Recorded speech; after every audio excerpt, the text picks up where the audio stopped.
Hello, dear professors and researchers. We welcome you to our workshop in the 5th International Scientific Conference of Economics and Management Researchers on the topic of economic consequences of a censure. Our conference organized jointly by Azerbaijan State University of Economics, Heydar Aliyev Center, Regional Development Public Union, and UNEC International Masters and Doctorate Center, and dedicated at the 100th anniversary of the birth of the great leader Heydar Aliyev, the national leader of Azerbaijan. Our workshop topic is New Generation Science Standards Today and Future Perspectives.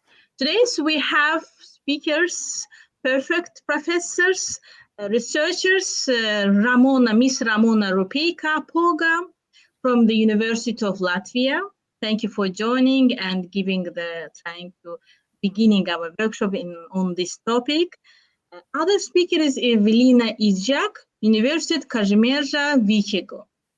Thank you for joining today with this for discussion these topics. Generally, dear professors, I would like to mention one thing that, standards set the expectations for what students should know and be able to do.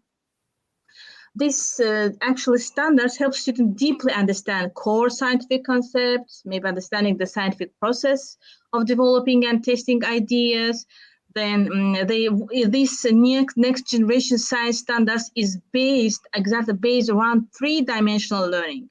As we know, the next generation science standards is made up to three distinct but equally important components. It's disciplinary core ideas. Actually, it must be cross-cutting concepts and science and engineering practices. Now, we would like to know your opinion, your view of point. I want to give first speech for Ms. Ramona Rupeica-Poga from University of Latvia. We are very happy, we will be honored to hear about your opinion about this topic. Yes, Ms. Ramona. Hello, everyone. I'm very glad and it's a honor. At the same time, of course, it's also a pleasure to participate today in these panel discussions. And I will share my screen to show presentation I prepared. Oops, somehow it's disappeared. Okay, I'm trying. It's worked before. Now I don't see it in my windows. I try one more time. Share screen.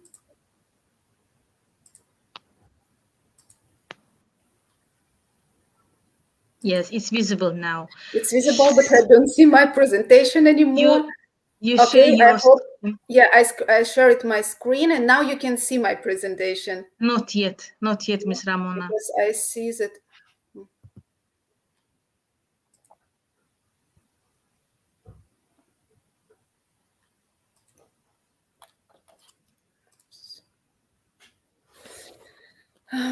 It was working. Yes, no worries. We try to do it. Maybe Miss Evelina, you may share your screen, then we give the speech to Ramona. Yes, of course, I will try to present my presentation. Let me share my screen. Okay. I'm just sharing. Hope we can see. Yes. Possible to see. Perfect. I will also skip to my presentation. It will be easier to go forward. Thank you very much for inviting me, of course. It's a great pleasure to be on this conference. It's a really huge effort that you do for economic and finance as such. So I'm really happy to be here. Thank you very much.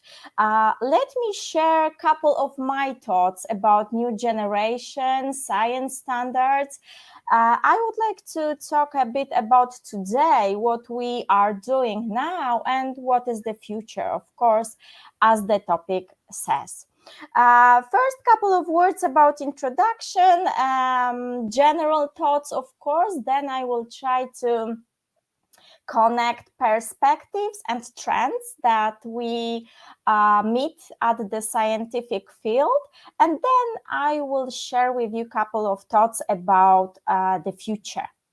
Dear all, what is going now, it's like a supernova explosion, I would say, in scientific field, in education. It's a really huge change now, what we are observing, and nothing is the same now. Everything is changing because new generation came to the stage, new technology came, and we need to go forward with this. I would like to talk today about 4 main fields. Of course, there are many more, and a huge number of aspects about new generation and scientific standard. But let's focus on those 4. First of all, I would like to share with you some thoughts about teaching, especially the main goal for teachers, which is keeping students engaged and of course changing programs, methods that we use to encourage students, and of course our teaching possibilities, methods, and techniques that we use nowadays. Then I would like to share with you a couple of thoughts about learning, especially from the student side, from the student expectations, because as it's a new generation, there are expectations which are completely new. I would say we need to focus on personalized learning, on blended intensive program, project-based learning. So that's what we are doing and what we are changing. Next step, next field that we will discuss, it's a changes in educational system as a straight consequence of those 2 previous points. And here I would like to share with you some thoughts about rules, requirements, of course, vision about the educational system that brings with us.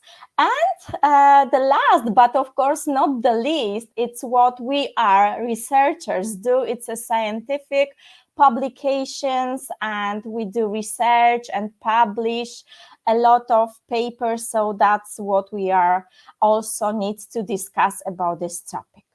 Let me go to the next slide, and we will start discussing those 4 fields.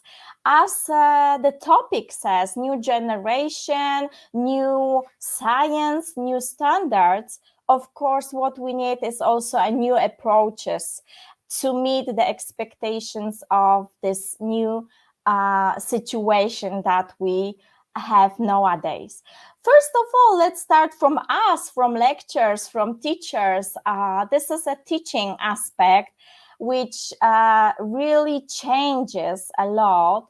Now we see that we need to incorporate very innovative approach that align with some advancement, with discoveries, with new scientific field, and of course using new technology.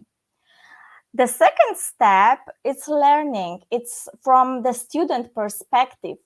Let's emphasize that we have totally new generation. We have Generation Z, Generation Z, which is the first generation ever that never live without internet on this world. So they are totally different from us because they were born and then they see that internet is existing, is working on the world. So for this generation, we need to incorporate new approaches, new methods of learning. And of course, in next steps, I would like to share a couple of ideas about this also. As a consequence of this first and the second point that I've just discussed, it's a changes in educational system. it's something like must have. We need to do this to go forward. And educational system have been really changes to foster innovation, teaching and learning practices, because practice, it's still a bit forward, and changes in educational system needs to run to catch the idea of innovation. So it's something that also needs some changes, and I will in a moment discuss what kind of changes we may expect. And as a fourth point, it's a science publication, conferences, researches that we are doing. It's of course a set of huge amount of standards, guidelines. Everything is built because we would like to be sure that we give the right quality, we give transparency and reliability for research findings and fields, and give to other researchers also points to discuss. So let's start from the first point, like teaching. Teaching is changing. And I've just gathered a couple of ideas here to share with you. First of all, programs. A very good example is a next generation science standards, which are built by United States of America, and they implemented it in their educational system. As it was mentioned, it was like three-dimension aspects of practices. Then this practices is combining with core ideas of the subject, of the topic. And then what is expecting is to do the cross-cutting. Cross-cutting is because we would like to have this whole overall vision of the situation, and many times we are able to pack many aspects, many fields, many subjects in one topic, so students are able to work on overall and receive huge perspective. Then something that is of course touching teachers, lecturers, it's a kind of methods that we need to use for teaching.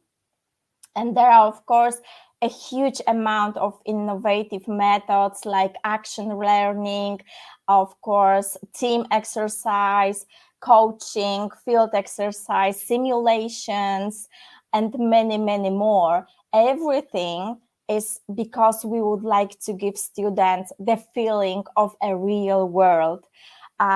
So we as a teachers, as lecturers, also need help. That's why there are also a lot of pages, like I just put on the slide on the right side, solve your teaching challenges. Of course, this is one of many, because we as a teachers also would like to be better and better in teaching. So we need some tips and suggestions what we may do during our classes to be encouraging, to build curiosity among students. Then, of course, integration of technology and real-world application, we are not able to lose it. We need to stick the scientific field, learning, teaching with a real-world application. So technology, it's no more something bad, because even if we would like to put a border to our children to stop using laptops or mobile phones, we need to understand that this is the technology that they use for their everyday life, and it will, of course, will be increasing. So technology in a wise way for gathering knowledge, of course, it's something positive. Then cross-disciplinary connections, it's appear everywhere. in our scientific research, but also in teaching, in learning, we skip from topic to topic because something we find interesting and we would like to dig deeper. The same is with teaching. Let's give students this comfort of cross-disciplinary connections. What is the way to do this? It's like inquiry-based learning and hands-on experiments, practical activities that it's very encouraging for students, and they are happy to take part in it, and they even don't know that they are learning. And now about learning, the second aspect of our topic today. The learning from the student perspective, it's a process, of course, and students incorporate new approaches, new methods of learning. So this is something that they gather and they assimilate. So we need to help them to assimilate by using emerging trends that are attractive for the students, and of course new generation methods of learning, which are of course once again connected with new generation scientific standards. What it could be, I've just put on the slide 10 of them like an examples, and it could be personalized learning, which is really important now in European Union. We see that many projects are really stick to this idea to deliver exactly what students need, this knowledge, these skills that are exactly needed. Then we have next example like blended intensive learning, blending learning. It's something that we mix. We organize, for example, online meetings and then connect it with workshop, which we do on site at the university. Project-based learning. This is something that a Finnish educational system is very well known.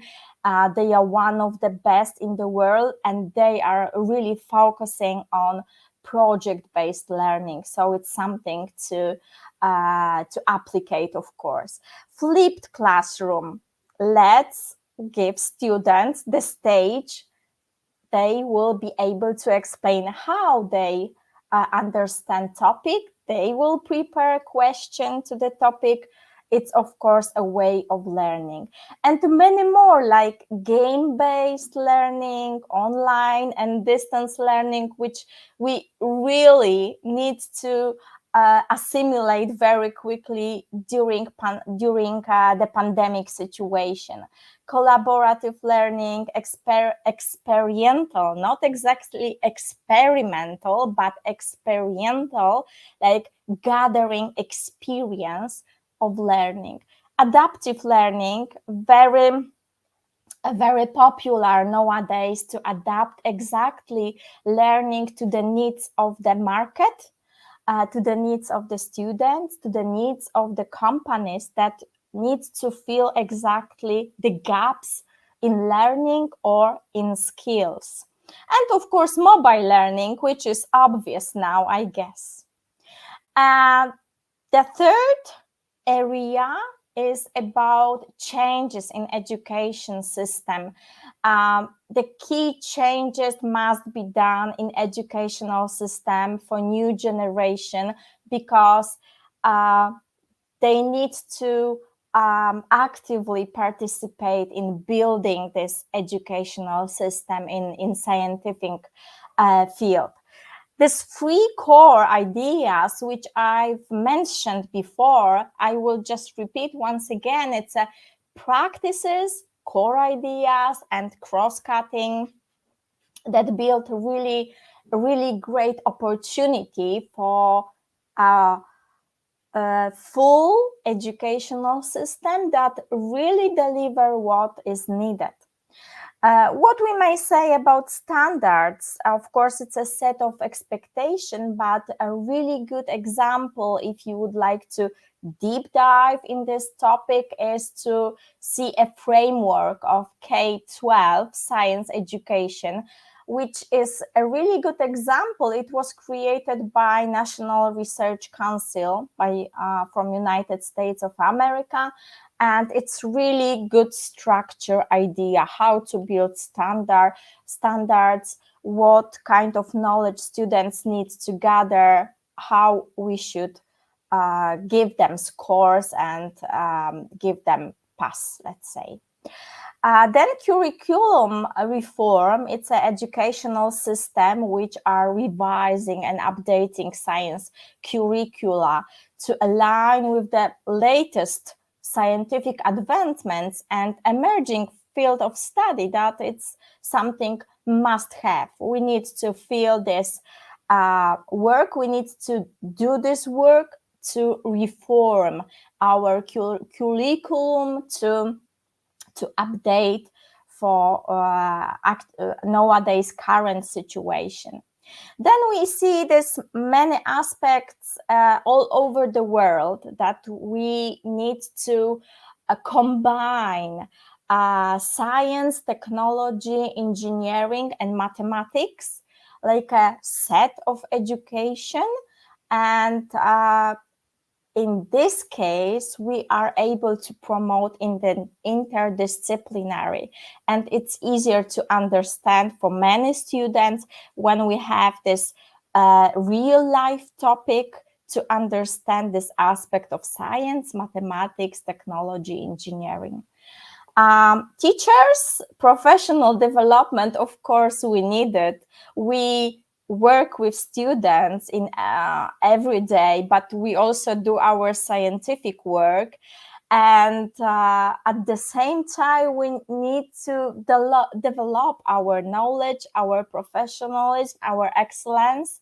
We need trainings, especially in inquiry-based learning, in integrating technology and use it for teaching, and on the other hand, also learning for students. And once again, many more changes in educational system are expected. And a couple of them are active learning environments that we need to prepare students, give them maybe programs that suggest or work like a real life business situation, authentic assessment, partnerships with companies, building many cooperations to be as close as real market, as real business as we are able to do. And the last part of this fourth topic, it's like a science publication. So it's a very specific area for scientists. We need to publish our works. We would like to show to the whole world what we find.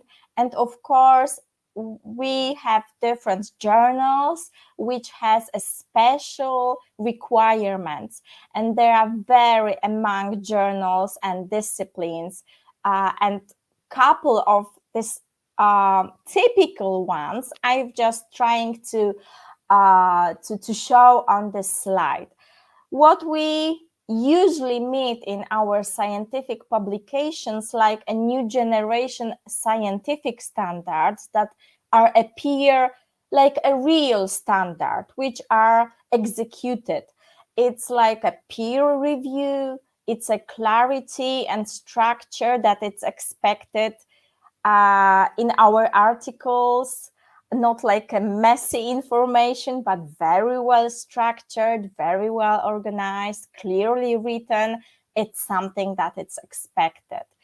Of course, no plagiarism. We work on originality and novelty. We would like to show something new for science. Data availability. So our data which we are gather, it is expected that we share among the environment, the scientific environment. Methodology and reproducibility, which we are doing, it's like a detailed descriptions how we lead our research, how we lead our survey to be as precise as it possible, of course. A huge aspect of ethical consideration, it's a next point, because it's a very top and hot topic.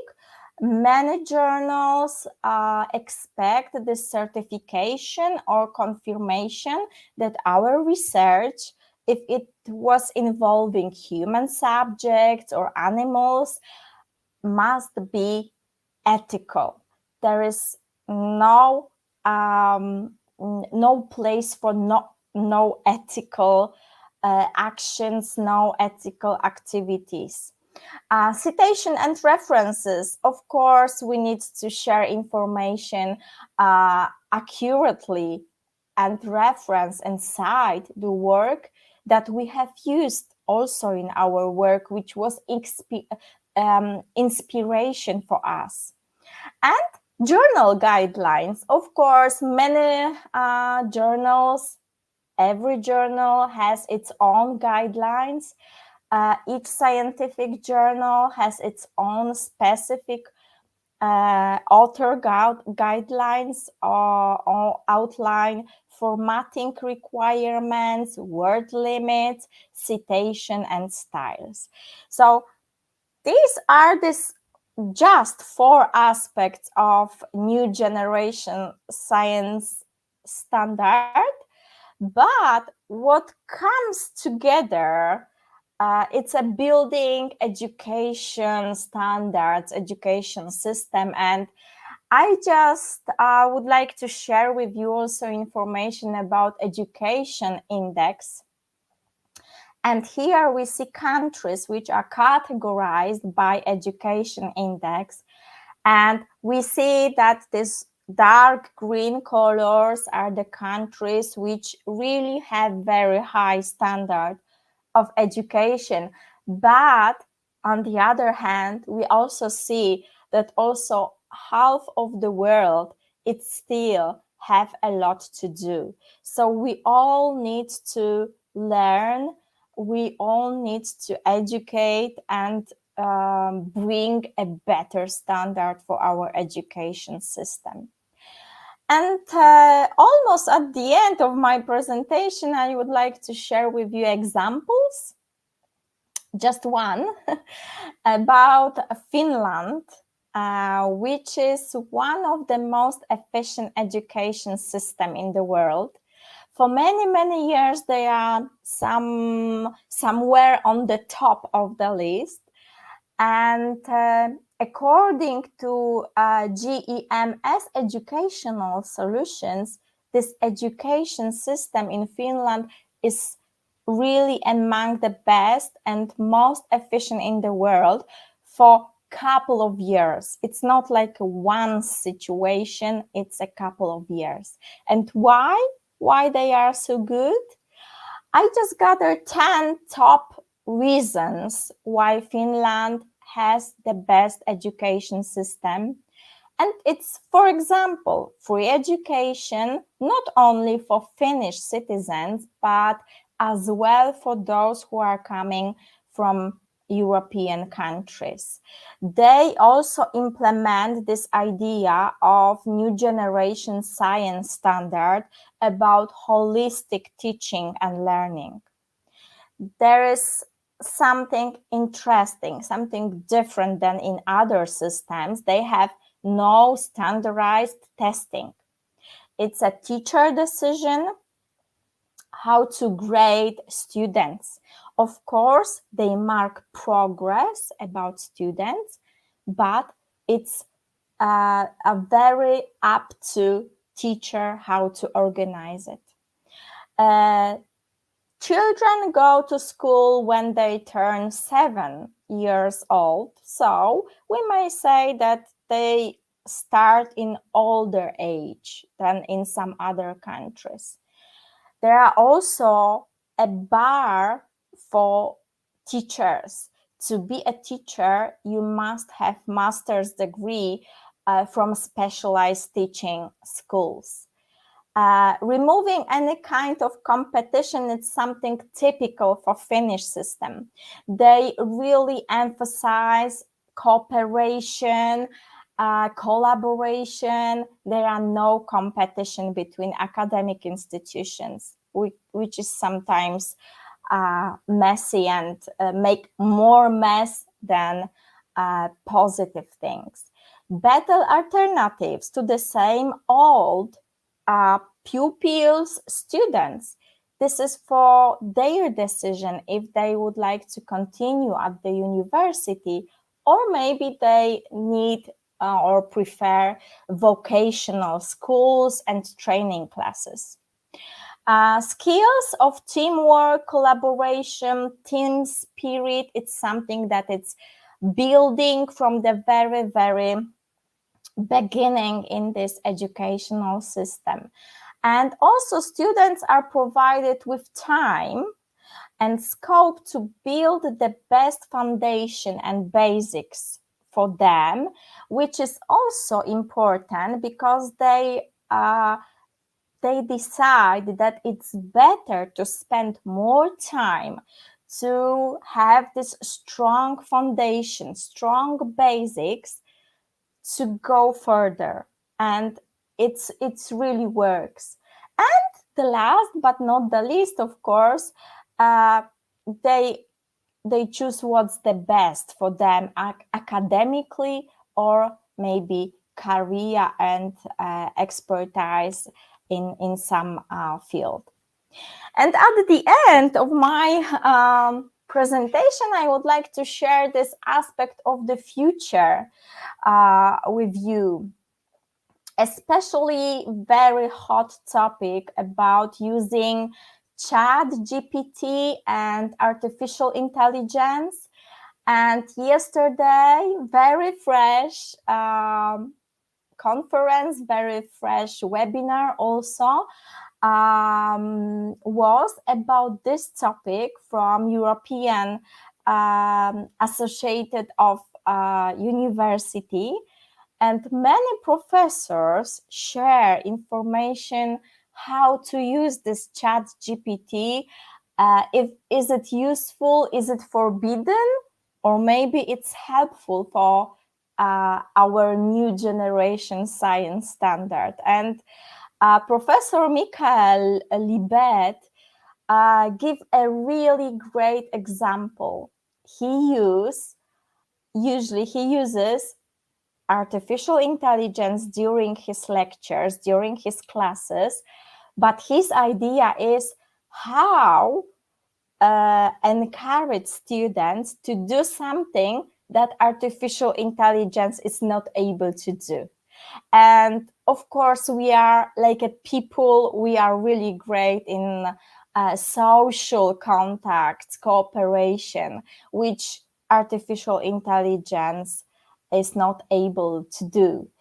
And examples of teaching activities, which is really kind of new generation aspect to build our science standard. It's, for example, to test artificial intelligence, to, for example, build questions to the text that we need to read some chapter or book or some other articles.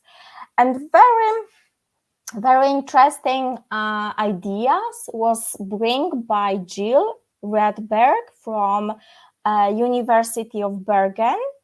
They start to propose for students artificial intelligence study programs, and they build already bachelor programs and master programs, which uses aspects of artificial intelligence during the whole curricula, during the whole studies. And what is the conclusion at the end? It was like social science faculty guidelines that was discussed and it's accepted about ChatGPT, it's like, of course, it's not permitted to use some text that was prepared by ChatGPT.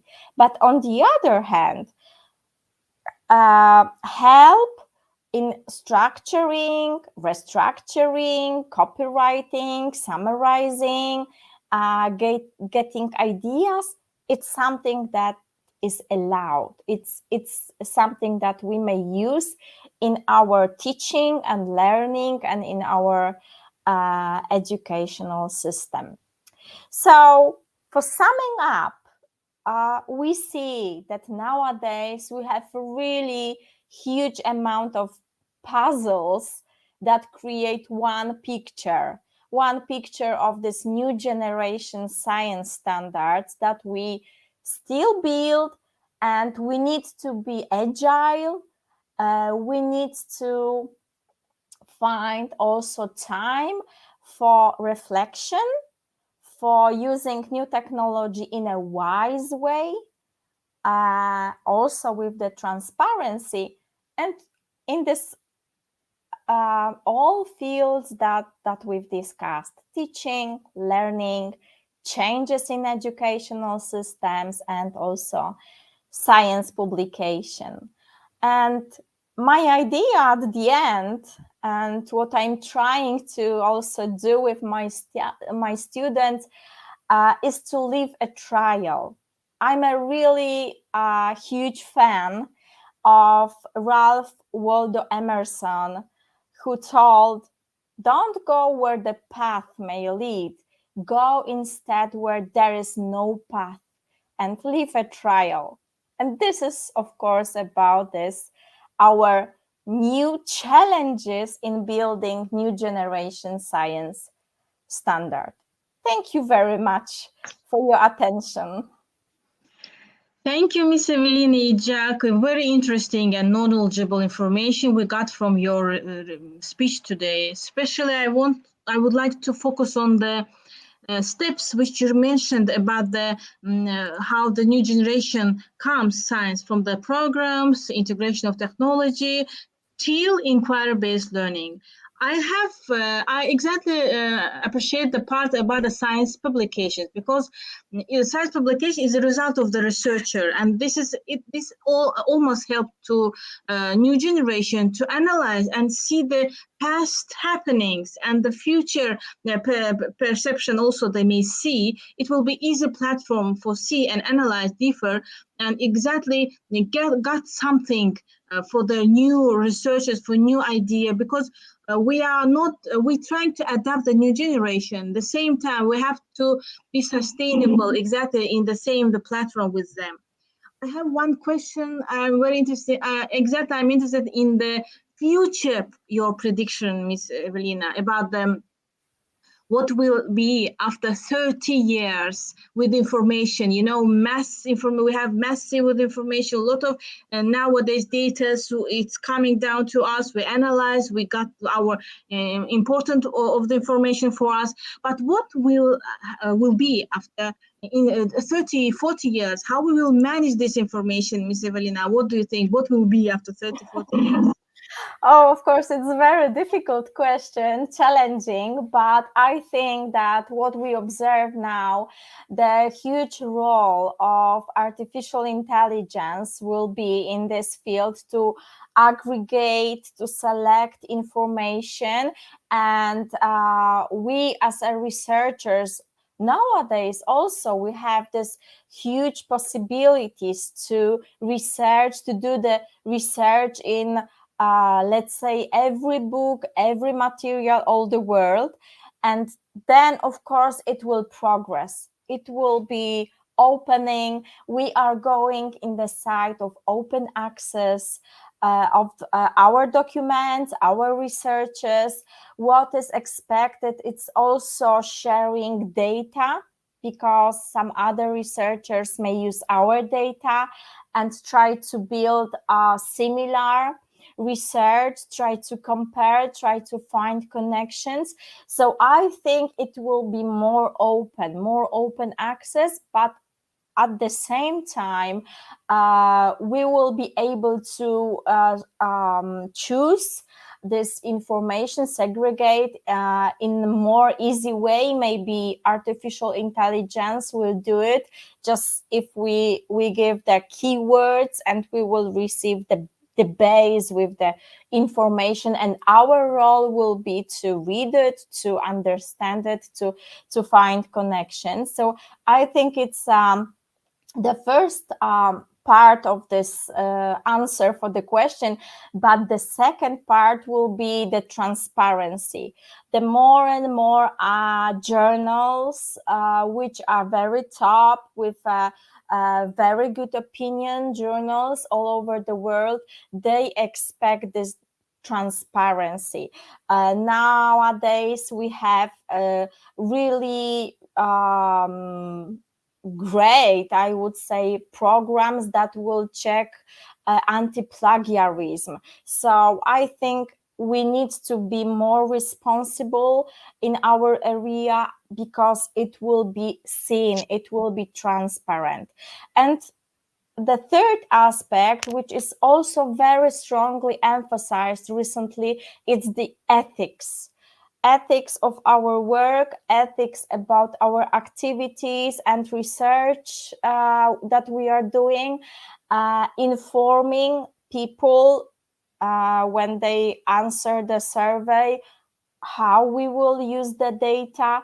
It's something like must have, and I think it will be go forward, because even if it's obvious for some countries, some researchers, there are still part of the world which is not focusing on this aspect so much. So I believe it will be like this explosion of supernova, that it starts here, but it's going all over the world, I believe. Thank you, Ms. Evelina, for your Thank answer. It was exactly very interesting for listening to you and getting new changes, new challenges for the future. And I would like to give this speech to our next professor, Ms. Ramona Rupeika Apova from University of Latvia. Could you please start your presentation? Thank you, Ms. Ramona. Thank you. I already started. Hopefully you can see it. Now it works. Yes, it works. Everything is okay. Yeah, thank you. Yeah, it was very informative presentation, including a lot of topics, and I will try to complement, not to repeat what was discussed already. And as was mentioned, these new generation science standards I think part of next generation science standards that are really based on these three main principles that will continue to be very important also in the future. So the first principle is connected with science and engineering practices. These practices outline the skills and behaviors that scientists and engineers use to investigate the natural world and develop solutions to problems. Examples include asking questions, planning and carrying out investigations, analyzing and interpreting data, constructing explanations, and engaging in argumentation. Second, what was also mentioned today is these disciplinary core ideas. These are the key scientific concepts and principles that students should understand within the core scientific sciences of physical sciences, life sciences, earth and space sciences, engineering, technology, and applications of sciences. And the next generation science standards identify specific core ideas at age grade level. And finally, what was also discussed in previous speech about these cross-cutting concepts, and these concepts bridge different scientific disciplines and provide a unified framework for understanding science. They help students make connections across different topics and see the relationships between scientific ideas. Examples of cross-cutting concepts include pattern, cause and effect, system and system models, energy and matter, stability and change. But who are our students? So let's look at the chart of generations. So the majority of students in educational institutions are likely to be from Generation Z, with the oldest representative reaching 26 years old, and Generation Alpha, that is a very young generation. They still will be burning, and the oldest are now 10, maximum 12 years old. So they are our majority of students. And that's why I want to delve deeper into main characteristics of our new generations. And let's talk a little bit about Gen Z. What are the main features? So first of all, we know that one of the characteristics is connected with digital fluency. So really, this Gen Z has grown up in a digitally connected world, which has expanded their access to scientific information, resources, and tools. They're adept at utilizing digital platforms, online research, and educational application to explore scientific topics. Moreover, their environmental consciousness.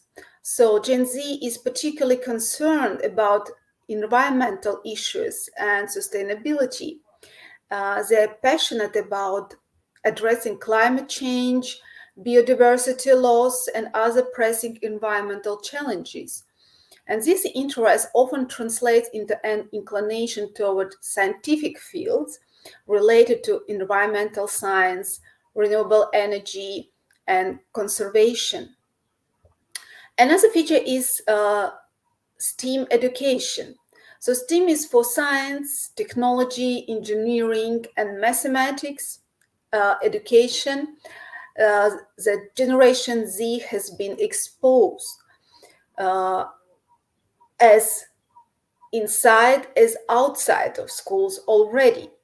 And many educational institutions have incorporated these STEAM programs, clubs, and competitions to foster their interest in scientific disciplines. This focus on STEAM has contributed to their engagement and participation in science-related activities. As well, Gen Z actively participates in citizen science projects, which involves the general public in scientific research. Through online platforms and mobile applications, they contribute to data collection, data analysis, and other scientific tasks. This involvement provides them with hands-on experience and a sense of contributing to scientific knowledge. And the last but not, of course, the least is social media and science communication. So this generation utilizes social media platforms to engage in scientific discussions, follow science-related accounts, and share scientific content. They are more likely to rely on social media platforms as a source of science information, making it crucial for science communicators to effectively reach and engage with them through these channels. So overall, Generation Z's involvement in science is characterized by their digital fluency, environmental consciousness, emphasis on STEAM education, active participation in citizen science, utilization of social media for science communication, engagement in do-it-yourself science and make culture, global connections, and focus on the practical application of scientific knowledge. And their enthusiasm and active participation in scientific endeavors hold promises for addressing global challenges and driving scientific advancements in the future. So what we know about the youngest generation, the alpha generation, also often call it as a Gen active, so very active generation. They again, first of all, early exposure to technology is characterized. So alpha generation has been exposed to digital devices and technology from a very early age. This early exposure may contribute to the comfort and familiarity with technology, which can be advantageous for engaging with science-related resources and tools. As well, there is, of course, technological fluency for this generation, as alpha is often referred as a digital natives due to their innate familiarity with digital technology. Their technological fluency may facilitate their engagement with science-related digital resources, educational apps, and interactive platforms that enhance their understanding and interest in scientific concepts. As well, alpha tends to have access to a wide range of hand-on educational experiences, including STEAM toys, interactive science kits, and makerspace designed for young children. These hand-on experiences provide opportunities for them to explore scientific concepts through experimentation and play. As well, educators are increasingly adopting inquiry-based learning approaches for young learners, including this generation. Inquiry-based learning emphasizes questioning, exploring, and investigating scientific phenomena. This approach encourages curiosity and engagement with scientific concepts from an early age. And of course, alpha generation has experienced significant advancements in online education and virtual learning tools. These resources provide them with access to a wide range of scientific content, simulations, and interactive learning experiences that can deepen their understanding of scientific concepts. But of course, it's important to note that Generation Alpha is still in the early stages of their educational journey, and their level of involvement in science will continue to evolve as they progress through their schooling. As they grow older and gain more knowledge and skills, we can expect their participation in science-related activities to increase, driven by their early exposure to technology and worlds that increasingly value STEAM education and scientific literacy. So in conclusion, Generation Z and Generation Alpha show promise in their alignment with the principle and goals of the new generation science standards. Their digital fluency, interest in real-world applications, environmental awareness, exposure to STEAM education, collaboration skills, and engagement with technology positions them well to benefit from and contribute to the implementation of these new standards. As they progress through their educational journey, they have the potential to become scientifically literate, critical thinkers, and problem solvers, addressing the scientific challenges of the future. But of course, as any journey, they have a lot of obstacles to overcome together with us, educators. And just some of them is, first of all, implementation challenges. The implementation of this new generation social generation science standards can be complex and challenging for educators and school systems, as it requires significant time, resources, and professional development to align curriculum, assessments, and instructional practices with the new standards. There is lack of preparedness, as not all teachers may be adequately prepared to implement these new standards. The transition to new set of standards requires teacher training and support to develop the necessary pedagogical strategies and content knowledge. The developing assessments that align with the new standards can be challenging. As was mentioned by previous presenter, these traditional forms of assessment, such as standardized tests, may not fully capture students' abilities to engage in scientific practices, apply cross-cutting concepts, and demonstrate deep understanding of disciplinary core ideas. So developing reliable and valid assessments that align with these new generation science standards framework is an ongoing challenge. As well as implementing the new standards may require additional resources, including updated instructional materials, lab equipment, and technology tools. But there are some of them. There are many other obstacles that we have to solve to move forward.